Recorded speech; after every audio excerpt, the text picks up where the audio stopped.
Hello, hockey fans, and welcome to another edition of Inside the WCHA. I'm Ryan Phelps. Look us up on your favorite social media sites like Instagram, Twitter, and Facebook. We are on YouTube as well, and don't forget to check out flowhockey.tv for nightly coverage. There you can sign up for monthly or season passes. Well, the conference schedule is finally in full swing with 8 of the 10 teams going head-to-head this past weekend. We start with Michigan Tech at Bowling Green, and it was a special night for special teams. Tech gets on the board first with a power play goal, but the home Falcons were quick to respond. Connor Ford, the recipient of some beautiful passing, and he ties the game at 1. Will Cullen would add another PPG in the second period, and then it's Ford again, shoveling it home. Bowling Green goes 3 for 3 on the power play to take Game 1 3-1. It was a slower start on Saturday. We're scoreless through the first 20. Each team would score early in the second, so we're tied at 1 midway through the contest. Tommy Peratino sniffing around the net, and his wrister puts Tech back on top. He wasn't done. Late second, Peratino on the right wing rush, and he puts another one home. He would complete the hat trick in the third. Huskies salvage a split in the 4-2 win. However, TJ Lloyd does notch his first goal in brown and orange. Next up, Northern Michigan at Ferris State. This one also scoreless through 1, but the visiting Wildcats jump out to a 2-1 lead in the second. Bulldogs bite back. On a delayed penalty, the 2-on-1 break, and Nate Callan finishes to tie it up at 2. He would have a big weekend. To the third, tied at 3, the Wildcats on the power play, and they make them pay. Joseph Nardi and Darian Craig had set it up. Griffin Loughran sends it home. That's the game winner. Northern wins Game 1 4-3.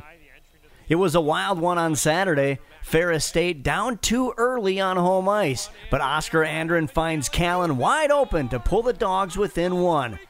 The Wildcats pull away. Bulldogs battle back. Down 4-3 in the third. Jake Willett's one-timer gets blocked. It goes right to Marshall Moyes, who tucks it home, and we're tied at 4 with just 2.5 to play. But no overtime needed. 90 seconds left, and a beautiful feed from Craighead to Loughran. He's in alone and scores the game winner. He would also add an empty net goal in the 6-4 win, and that's a road sweep. Nolan Kent tremendous between the pipes for Northern Michigan as he turned away 39 shots in the victory. Down to Alabama we go. Minnesota State at Huntsville. The Mavericks always a tough draw, and they start quick. Charlie Garrard already with 1 goal in the first. Here a sneaky play on the wraparound. Mark Sinclair can't get there in time, and it's 2-0 visitors. Chargers won't go quietly. Jack Jeffers chases down a loose puck in the corner, takes it himself, and cuts the lead to 1 midway through the first. But that's as close as they'd get. MSU on the attack midway through the second. Walker Dewar with the turnaround blast, top shelf, and the Mavs win going away, 5-1 the final. Still a great effort in net for UAH, Sinclair with 45 saves on the night. Saturday was more Mavs and more Garrard. A flurry in front of the net, and the backhander finds its way in for a 1-0 lead. Chargers tie it up in the third, but watch this play. Reggie Jackson is Mr. October, but how about Reggie Lutz? Julian Napravnik with a pass from behind the net, and Lutz knocks it out of mid-air for the game winner. Minnesota State completes the sweep with a 4-1 win, and Sinclair with another 34 saves on the night. That's 79 for the weekend. Time for a trip up north, way up north for the Alaska Governor's Cup. Fairbanks at Anchorage, and back on campus for the first time in 36 years. The home team gets going first. Anton Martinson gets stuck behind his own net. Braden Cameron makes him pay, and the Seawolves go up 1-0 in the first. Late in the period now, a scrum in front of Chris Carlson's net, and Max Newton is able to find it and tie the game up at 1 in the closing seconds of period 1. Same score halfway through the game. Nanooks on the power play. They win the draw. A quick dish to Tristan Thompson, and he drives it home for the GW. 2-1 the final on Friday. Game 2, a fresh start for the home team and a fresh face. Meet Nick Wicks. Anchorage on the power play, Wicks from the right dot, and it's 1-0 Seawolves. They weren't done. UAA using all 85 feet of ice. Nice passing play, and Tanner Shackle is there to put it away. Wicks would score again along with Alex Fry in the 4-0 win, and the Seawolves get the split on Saturday. In non-conference action, tough games on the road for the good guys. Notre Dame defeats Lake State twice in South Bend. Bemidji just a short drive to Grand Forks, but they dropped 2 on the road. Friday went to OT, but still ends in a 2-1 loss. Let's take a look at the conference standings after the first big weekend of action. Alaska with an extra weekend under their belts on top with 9 points, followed by MSU and Northern. Michigan Tech gets their first 3 of the season. The Beavers and Lakers have yet to play a conference game. Coming up this weekend, Ferris State is in Sault Ste. Marie. Alabama Huntsville at Northern Michigan. Bowling Green travels to Mankato, and Bemidji is up in Fairbanks. Omaha is in Anchorage for a Thursday-Friday set, and Michigan Tech is at North Dakota. Time now for our WCHA Weekly Awards.